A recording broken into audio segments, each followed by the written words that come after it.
നമസ്കാരം. ഞാൻ വിരിത, ഞാൻ ജിയ. ഞങ്ങൾ ചൈതന്യ സ്കൂളിൽ പഠിക്കുന്നു.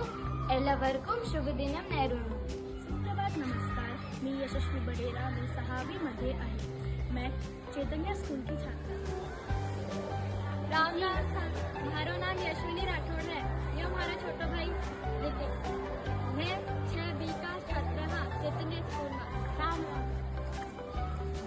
नमस्ते दोस्तों, हमारा नाम रिद्धिबा और हमारी बहन सिद्धि कक्षा 6 की छात्र बानी और हम चैतन्य स्कूल में पढ़ता है और हम बिहार में धन्यवाद.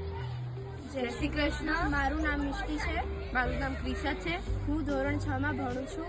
ગુજરાતી મારી માતૃભાષા છે. મને મારી માતૃભાષા પર ગર્વ છે અને હું ચૈતન્ય સ્કૂલમાં ભણું છું. का खालसा वाहिगुरु जी की फतेह. मेरा नाम ब्रह्मनुर कौर है गया.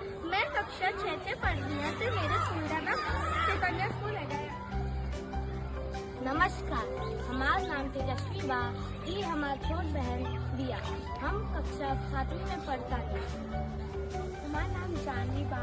हम कक्षा 6 की छात्र बानी. हमारे स्कूल के नाम चैतन्य बा. धन्यवाद. Today, Namaste.